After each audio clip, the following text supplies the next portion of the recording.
आइए, सुनिए, देखिए, समझिए सनातन सत्य। जैसी दृष्टि वैसी सृष्टि, दृष्टि विज्ञान। कुदरत, कुदरती रचना एवं कुदरत के कानून से शाश्वत सुख की प्राप्ति। जोधपुर के परम पूज्य महात्मा उपासक प्रोफेसर डॉक्टर सोहन राज तातेड़ के निर्देशन में सनातन सत्य। जैसी दृष्टि वैसी सृष्टि, दृष्टि विज्ञान।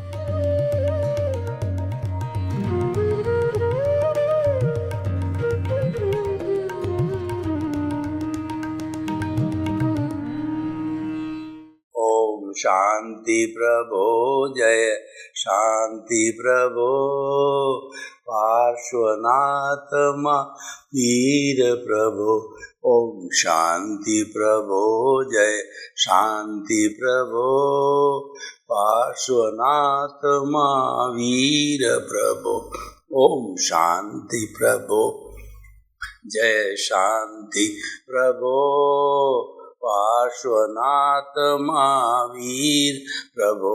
ओम शांति प्रभो जय शांति प्रभो पार्श्वनाथ महावीर प्रभो।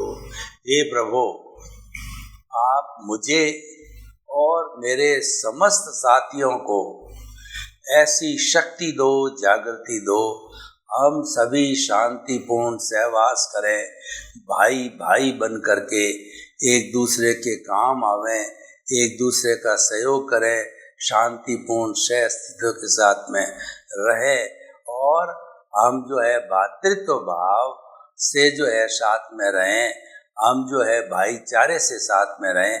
ऐसी आप हमें शक्ति और जागृति दो।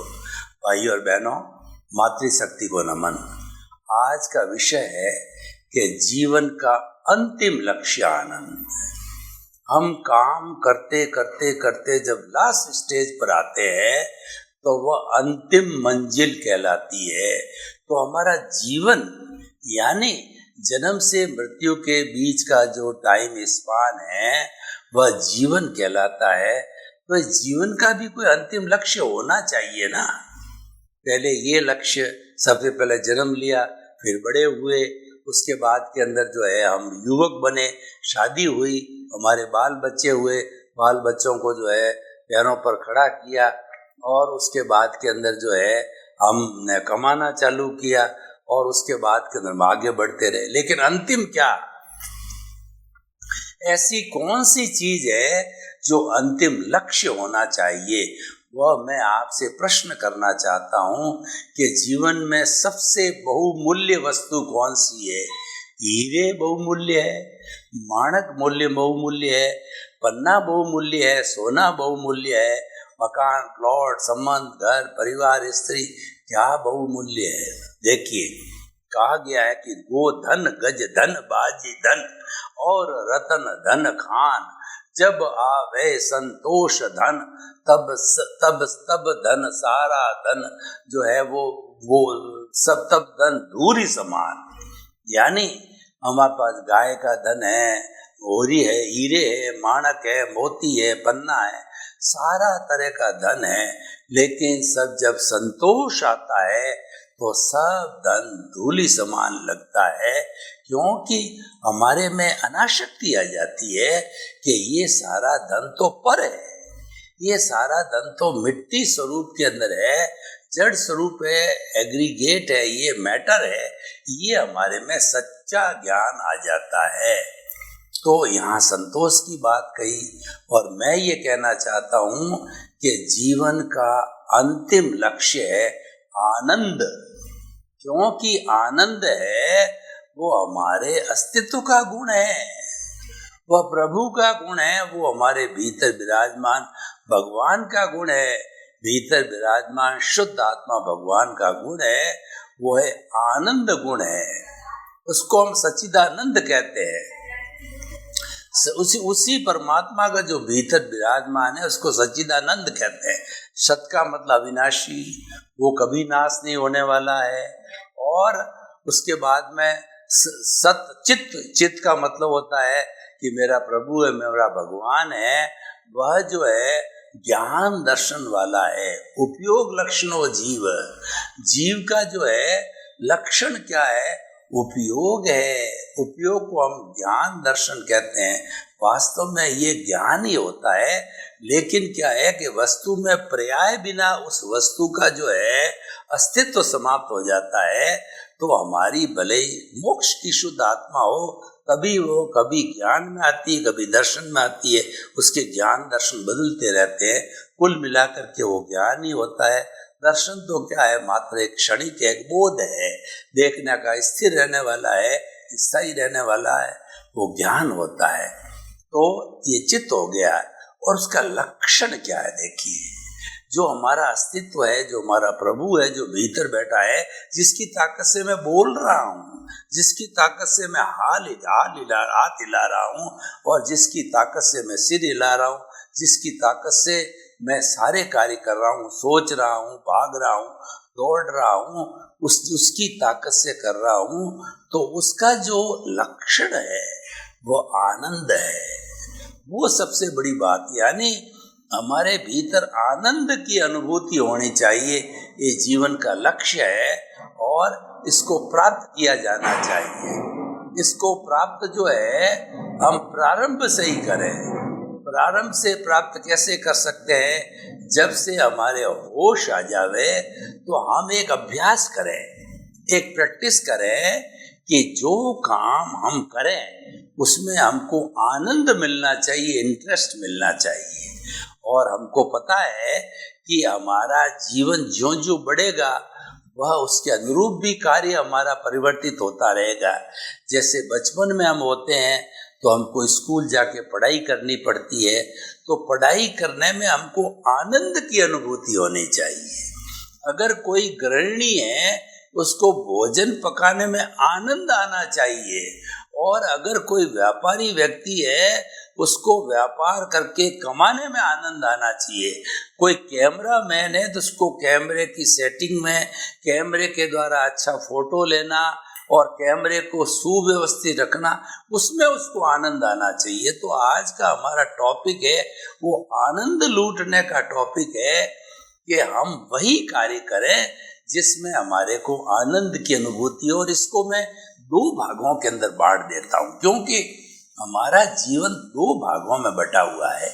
एक तो खुली आँख का जीवन है और दूसरा बंद आँख का जन्म है। कभी ऐसा नहीं होता है कि एक ही हमारा जो है वह संसार होना चाहिए, ऐसा कभी न हुआ है न होगा। वह कब होगा? जब हम अंतिम लक्ष्य आनंद, प्योर आनंद, 100% आनंद, 360 डिग्री का जो हमारा ज्ञान है, केवल ज्ञानी बनने के बाद में, मुक्ति जाने के बाद में 100% जो है आनंद की स्थिति अपने आप आ जाएगी। उसके पहले जो है हमें अभ्यास करना पड़ेगा। तो अब आप देखिए कि हमारा जो बाहरी जगत है, जिसको हम व्यवहार जगत कहते हैं, व्यवहार जगत के अंदर हमारा परिवार होता है, माता पिता होते हैं, भाई बहन होते हैं जिनके साथ हम घर में रहते हैं, और स्कूल में जाते हैं तो हमारे जो है यार दोस्त होते हैं और टीचर्स वगैरह होते हैं।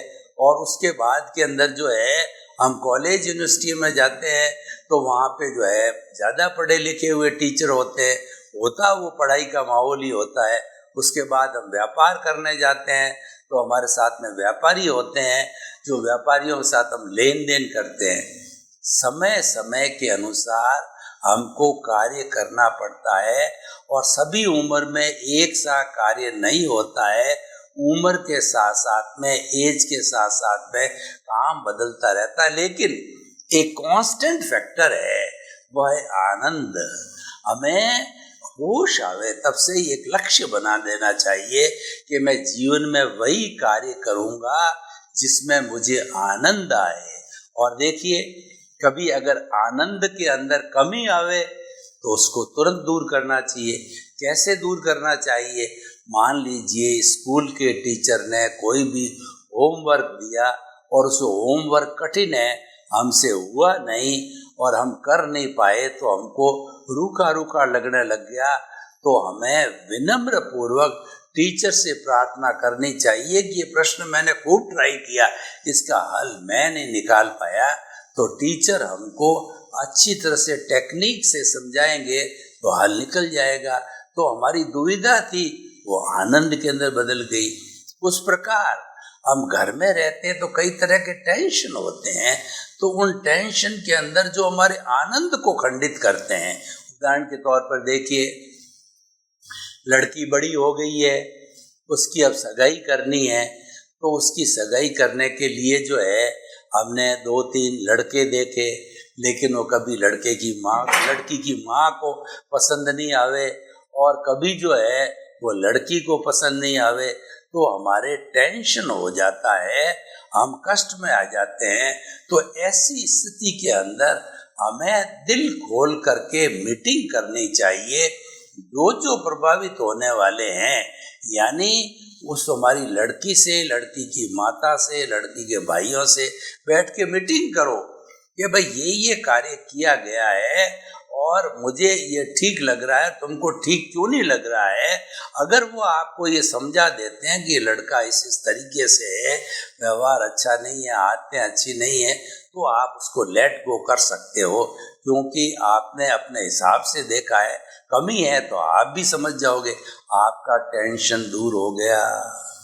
और एक बात होती है कि जिस किसी से हमारी अनबन हो जाती है, चाहे आपका जो है बॉस है, बॉस जो आपसे नाराज हो गया, तो बॉस के पास जाके दिल खोल के देखिए। आनंद की प्राप्ति करने के लिए दिल खोलना पड़ेगा। दिल में संवेदना होती है और मस्तिष्क के अंदर तर्क होता है, क्योंकि हमारा जो मन है वो मस्तिष्क के अंदर है, उसमें बुद्धि होती है, और बुद्धि होती है वो क्या है कि हमको जो है लाभ हानि दिखाती है, हमको भटका देती है। इसीलिए जो समझदार लोग होते हैं वो हृदय को ज्यादा स्थान देते हैं, बुद्धि की बजाय। बुद्धि भटकाती है, बुद्धि लाभ हानि निकाल देती है, और बुद्धि जो है हमको जो है ये अच्छा है ये बुरा है राग द्वेष पैदा करती है। इसलिए बुद्धि को अब ज्यादा, बुद्धि अच्छी है, बुद्धि से काम करना पड़ेगा, लेकिन उसको एक्स्ट्रा तवज्जो नहीं दी जानी चाहिए और हृदय की सुननी चाहिए कि हमारा हृदय जो है वो हृदय परिवर्तन से ही व्यक्ति, देखिए व्यक्ति में जो सुधार आता है, व्यक्ति वो बदलता है, वो हृदय परिवर्तन से बदलता है। और हमारे धार्मिक ग्रंथों के अंदर कहा गया है कि व्यक्ति को हृदय परिवर्तन करके उसकी बुराई छुड़ाओ, उसके इफेक्ट जो है परमानेंट आएंगे, वो लंबे समय तक टिकी रहेगी। तो इसीलिए जो है हमें उस व्यक्ति से जो है हृदय खोल करके बात करनी चाहिए जिसके साथ हमारी अनबन है, हमारी टेंशन है, बॉस है। जैसे उदाहरण के तौर पर मान लीजिए, बॉस ने हमको जो है ये आदेश दे दिया कि तुमको 15 रोज के लिए जो है बाहर टूर पे जाना है, और आपके घर में माता पिता बीमार है, तो आपको आदेश तो मिल गया जाने का, पालन करनी है, तो उधर माता पिता की देख रेख करने वाले आप अकेले ही हो, तो फिर कैसे होगा। और हमारे टेंशन हो गया, उस टेंशन को दूर करने के लिए, आनंद की स्थिति प्राप्त करने के लिए आपने अपने जो है टीचर से, जो आपने जो अपने बॉस से जो रिक्वेस्ट किया कि मेरे घर में ये परिस्थितियाँ चल रही है, तो कृपया आप ये थोड़े दिन के लिए मेरे को टूर पे नहीं भेजें, मेरे माता पिता स्वस्थ हो जावे, उसके बाद आराम से मुझे आप भेज सकते हैं। तो वह भी मानव है, वह पत्थर नहीं है, वो भी पिघल जाता है, पिघल करके सॉल्यूशन निकल आता है। यानी आनंद से जो है हम बोरियत की स्थिति में जाते हैं, दुख की, कष्ट की स्थिति में जाते हैं, तो उसके कारणों को ढूंढो और दिल खोल करके उसका निवारण करो। जब हमें आनंद को खंडित करने वाले कारणों को पकड़ लिया जाता है और उन कारणों को निवारण कर दिया जाता है, तो हमारा आनंद कभी खंडित नहीं होता है। परंतु हर सूरत के अंदर हमें चाहे थोड़ा सा भी कष्ट उठाना पड़े 1-2 रोज के लिए, लेकिन हमारा प्रयास रहना चाहिए कि 2 रोज के बाद में हमारे जीवन में प्लेजर रहे, हमारे जीवन का अम्यूजमेंट रहे, हमारे जीवन में उत्साह रहे और मेरे जीवन के अंदर जो है वो प्रेम की भावना बनी रहे, आनंद की भावना बनी रहे। आनंद को हम दूसरे शब्दों में प्लेजर बोलते हैं, और प्लेजर जब होता है तो मानसिक स्वास्थ्य होता है, जिसको हम मेंटल पीस कहते हैं। आप देखिए, आपके पास लाखों करोड़ों रुपए है लेकिन आपको मानसिक शांति नहीं है, आपको हर वक्त डर लगा रहता है कहीं सरकार की रेड नहीं पड़ जावे, कहीं पर लुटेरा जो है रात को तिजोरी लूट करके नहीं ले जावे, और आपको जो भय लगा रहता है कि मेरा घर का नौकर है वो कभी जो है किसी से जा कर के मिल के और भंडा फोड़ करके और वो स्थिति पैदा नहीं कर दे। तो इस तरीके से जो है आपको टेंशन और आपको तकलीफ चालू हो जाती है, तो हमें उससे निजात पानी चाहिए। अगर आपके पास में वो बहुत ज़्यादा अतिरिक्त है तो उसका संचय करने से क्या अर्थ है, वो लोगों की भलाई में लगाना चाहिए। जब कोई भी धन लोगों की भलाई के लिए लगता है तो सरकार भी समझती है कि ये दानवीर है, लुटेरा भी यही समझता है कि मैं इससे लूट करके दूसरे को दूंगा तो ये तो ऑलरेडी अपने दोनों हाथों से जो है ये कर रहा है। And God help those who help themselves. भगवान भी ये देखता है ये पैसे का सदुपयोग कर रहा है, तो स्वयं चौकीदार बन करके ईश्वर जो है उसकी सिक्योरिटी करता है, उसकी रक्षा करता है।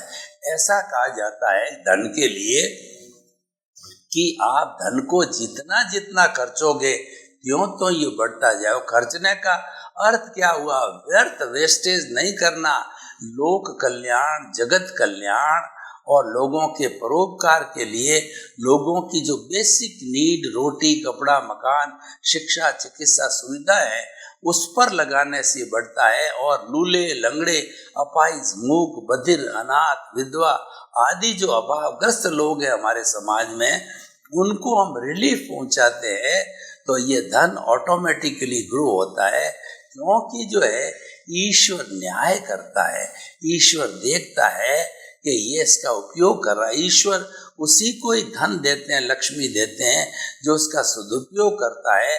जो दुरुपयोग करने वाले जो है व्यसनी लोग है, जुआरी है, अय्याशी लोग है और जो अपराध करने वाले हैं, आतंकवाद है, उनके पास में होता है तो भी धीरे धीरे वो विनाश हो जाता है। वैसे धन की गति को देखें तो धन की 3 गति होती है। पहली गति तो ये है कि दोनों हाथ से जो है आप खूब जो उस धन को जो है वो आप बांटो, यानी चैरिटी करो, दान पुण्य करो। और जो है दूसरा ये है कि अपना परिवार है, उन परिवार के लोगों के साथ में इस धन को शेयर करो। और हम ऐसा नहीं करते हैं तो वो एक समय आता है कि वह धन ऑटोमेटिकली विनाश को प्राप्त हो जाता है। तो अतः हमारे जीवन का लक्ष्य बनाओ कि हमारे जीवन में आनंद की अनुभूति होनी चाहिए, और जो काम हमको आनंदित नहीं करता है वह काम हमें छोड़ देना चाहिए। कैसे? मान लीजिए एक स्टूडेंट है जो 8th से 9th में आ गया है, तो उसको साइंस मैथमेटिक्स पढ़ने में तो आनंद आता है, और उसको जो कॉमर्स की बात करे उसको रुचि नहीं, उसको उबासी आती है, नींद आती है। तो ऐसे व्यक्ति को अपना विषय चेंज कर देना चाहिए। इसी तरीके से हमारे जीवन में भी हम देखते रहे कि कुछ व्यक्ति मनोरंजन वाले होते हैं, कई लोग आत्मरंजन वाले होते हैं। जो मनोरंजन वाले लोग होते हैं उनको इंद्रिय सुख के अंदर आनंद आता है, उनको eat drink and be marriage में आनंद आता है, खाना पीना, घूमना फिरना, ऐश आराम, गप्पें, उसमें ही आनंद आता है। और कुछ लोग मेरे जैसे होते हैं जो आत्मरंजन करने वाले होते हैं, तो प्रभु की भक्ति, प्रभु का ज्ञान और जितना जो है वो चेतन तत्व के गुणों से जुड़ा हुआ होता कार्य, वो हमको पसंद आता है, तो हमें वही करना चाहिए। अगर हमको मजबूरी से जो है मनोरंजन में जाना भी पड़े तो उसको शॉर्टकट करके आप आत्मरंजन में आ जाइए, आप अपनी अवस्था को चेंज कर दीजिए और पुरुषार्थ करके आप ऐसा आ जाइए।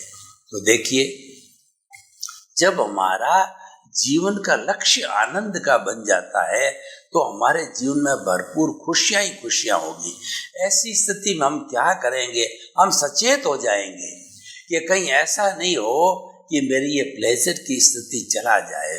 उसके लिए क्या हो, मान लीजिए आपके लड़के से झगड़ा होने वाला है कि वो गुस्सेल है और वो कुछ न कुछ अनबन की बात करेगा अभी, तो जब वो करने लग जाता है तो आप निश्चित रूप से साइलेंट हो जाओगे। आप उस समय उसको कोई उत्तर नहीं दोगे क्योंकि आपको पता है मैंने उससे उत्तर दिया तो वह गुस्से में है, प्रतिक्रिया बढ़ी और प्रतिक्रिया बढ़ने से मुझे टेंशन हो जाएगा, मेरा आनंद खंडित हो जाएगा, तो आप उस चीज से हट जाते हो।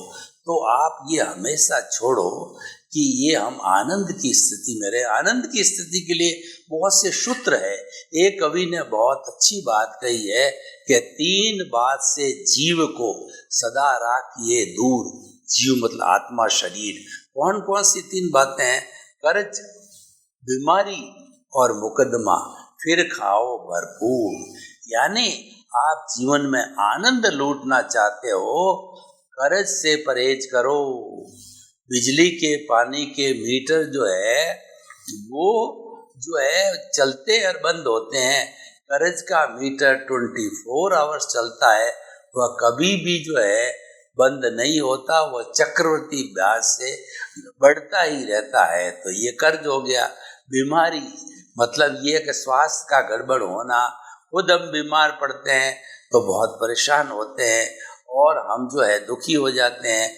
ऊपर वाली हमारी देख रेख करने वाला और जो हमारा कोई भी अर्निंग मेंबर है वह भी हमारी देख रेख में लग जाता है तो उसका भी जो है अर्निंग कमजोर पड़ जाती है, रुक जाती है। तो सारे जो है उस व्यक्ति के स्वास्थ्य को ठीक करने में पूरा परिवार लग जाता है।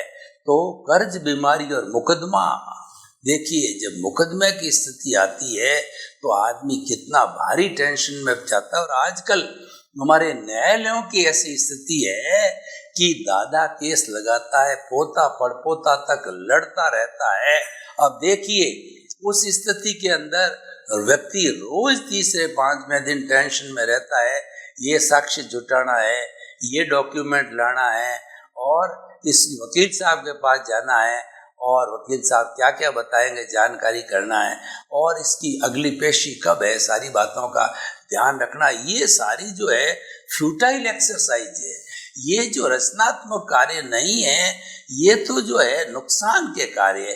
उन सब नुकसान को जोड़े तो हमें ये निष्कर्ष निकलता कि हम पहले ही दिन जब झंझट खड़ा हुआ उस दिन अगर समझौता कर लेते तो हम बहुत बड़े फायदे में रहते। और सबसे बड़ा फायदा क्या होता कि हमारा आनंद खंडित नहीं होता। इसीलिए देशी भाषा में बात करूं तो हमेशा 3 कोट से परहेज रखो। सफेद कोट बीमारी, मजबूरी में तो जाना पड़ता है, लेकिन हमेशा ऐसी अपनी लाइफ स्टाइल को रखो कि सफेद कोट के पास नहीं जाना पड़े। और दूसरा है मिटिया कोट, पुलिस की कार्रवाई की मैंने बात कही। और तीसरा कोट है काला कोट, जो न्यायालय की बात कही है। तो जीवन में भरपूर आनंद को लूटना है तो ये तीनों कोट से दूर रहो। उसके लिए थोड़ा हमें अपने जीवन के अंदर जो है वो प्रयास करना पड़ेगा। हमको एक कुछ सूत्र हमको मान के चलने पड़ेंगे। वो सूत्र क्या है कि टकराव टालिए।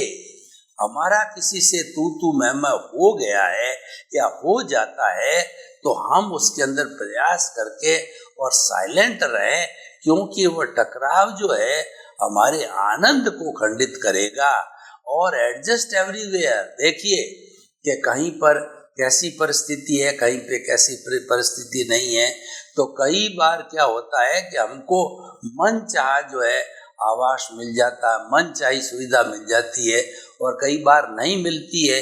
तो ऐसी स्थिति के अंदर दोनों स्थिति में सम रहना चाहिए। चाहे हमको जो मनोनुकूल चीज मिली या न मिली, अवस्था में सम रहना चाहिए। वो सम अवस्था, समता भाव हमें आनंद देता है, हमें संतुष्टि देता है। और जितना असम यानी विभाव का भाव होता है, वो हमारे आनंद को खंडित करता है। तो इसीलिए जो है हमें टकराव टालिए, एडजस्ट एवरीवेयर। और दूसरा है कि जगत निर्दोष। अगर हमें अपने आनंद को खंडित नहीं करना है तो इस दुनिया के किसी भी व्यक्ति को न तो कर्ता मानो और न दोषी मानो। वास्तव में पूरी सृष्टि जो है वह निर्दोष है, और दूसरा दोष है वो मेरे कर्मों का है। मेरे कर्मों के कारण ही कोई व्यक्ति इसका बदला लेने के लिए जो है कुदरत उसको लाके खड़ा कर देती है, और हम देखते हैं कि हमको दुख देने आ गया, लेकिन वो तो मेरा ही किया हुआ था।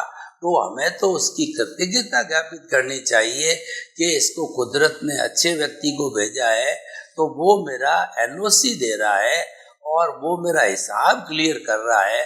और जब सब जीवों से हमारी एनओसी मिल जाएगी, यानी सबसे मेरा लेन देन हिसाब किताब जो कुछ भी है वो क्लियर हो जाएगा, तो क्लियर होने के बाद ही हमको जो है हमारी अंतिम स्थिति जो आनंद की स्थिति है, मुक्ति की स्थिति है, वो मिल पाती है।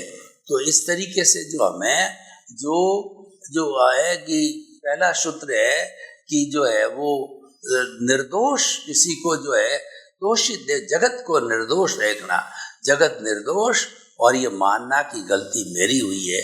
चौथा एक सूत्र जो देता हूँ जिससे हमारा आनंद खंडित ना हो, वो सूत्र है भुगते उसकी भूल।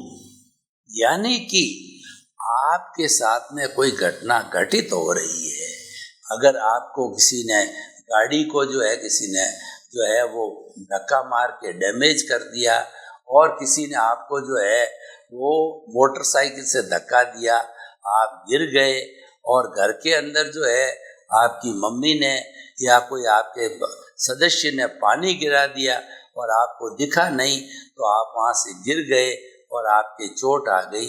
तो ऐसी परिस्थितियाँ जब खड़ी हो जाती है तो हम जो जिसने ये खड़ी की है उसको जो है दोषित मानते हैं, क्योंकि हम भुगत रहे हैं, लेकिन उसकी कोई गलती नहीं होती है। गलती हमेशा भुगते उसकी भूल, जो भुगतता है उसकी भूल है, क्योंकि दुनिया में ऐसी कोई ताकत नहीं जो आपको टच कर सके, और दुनिया में ऐसा कोई बलि जो है बलिष्ठ जो है देवता नहीं है जो आपको दुख पहुंचा सके या सुख पहुंचा सके।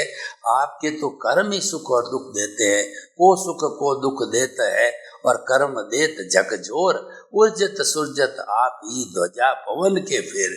मैं आपको प्रश्न पूछना चाहता हूँ कि मंदिर के ऊपर ध्वजा है, कौन तो उसको फहराता है, कौन तो उसको समेटता है? कोई नहीं समेटता, उसको तो पवन ही फहराती है, पवन ही समेटती है। यानी हमको जो सुख दुख मिलता है वो हमारे कर्मों के कारण मिलता है, और कोई भी उसमें दोषी नहीं है, और किसी का कोई हाथ नहीं है, वो तो निमित्त मात्र है, और वो कुदरत ने उसको ड्यूटी स्वरूप, कुदरत अपनी ड्यूटी स्वरूप मान करके उसको आपके पास में भेजा है। तो भुगतता उसकी भूल है। इस थंब रूल को हमें मानना चाहिए, और हुआ सो न्याय है। कई बार क्या होता है, हम ऐसा महसूस करते हैं कि मेरे साथ में अन्याय हो रहा है, तो वास्तव के अंदर वह अन्याय नहीं है, ये तो पूर्व जन्म में हमने किसके साथ अन्याय किया था, तो कुदरत ने जो है वो रिजल्ट के रूप में उसको ला करके और तुम्हारे सामने खड़ा किया है, और वह तुम्हें जो है उसका किया हुआ कार्य तुम्हें बुरा लग रहा है, लेकिन वास्तव में ऐसा नहीं है। ये तो जो ईश्वर करता है वो न्याय है, ईश्वर के हाथ का न्याय है, वो आपको एक्सेप्टेड करना चाहिए। जब वो एक्सेप्टेड हो जाता है तो जो है हम जो है आराम से जो है अपने आनंद हमारा खंडित नहीं होता है। तो कुल मिला के मैं ये आपको बात कहना चाहता हूँ कि आप जो जिन चीज़ों से हमारा आनंद खंडित होता है उन सब कार्यों को आप विलग कर दीजिए, आप उसको अलग कर दीजिए, तो आपका परमानेंट आनंद जो है बना रहेगा। इसीलिए हम कहना चाहते हैं कि जीवन का जो कोई अंतिम लक्ष्य होता है वो वास्तव में आनंद ही है। तो हर व्यक्ति को जो है ऐसा हमें जो है लक्ष्य बनाना चाहिए कि जो हम आनंदित होते रहें और वही कार्य करें जिससे हमको आनंद मिलता है, और कहीं आनंद में विघटन आता है कुछ कारणों से, तो उन कारणों का निवारण करना चाहिए। तो इस तरीके से हम अपने जीवन का लक्ष्य बनावें कि हमारा जीवन जो है वो आनंदित रहे और उसके अनुरूप जो हम कार्य करते रहे। सर्वे भवन्तु सुखिनः, सर्वे सन्तु निरामया, लोक के सब जीवों को सुख मिले, शांति मिले, आनंद मिले, प्रेम मिले, और सब जो भाईचारा के साथ रहे, भातृत्व के साथ में रहें, और बड़ी प्रेम के साथ में सारे जो सर्ग हम जिसको बोलते हैं उसको धरती पर उतार के लावें। आपके प्रति मंगल कामना।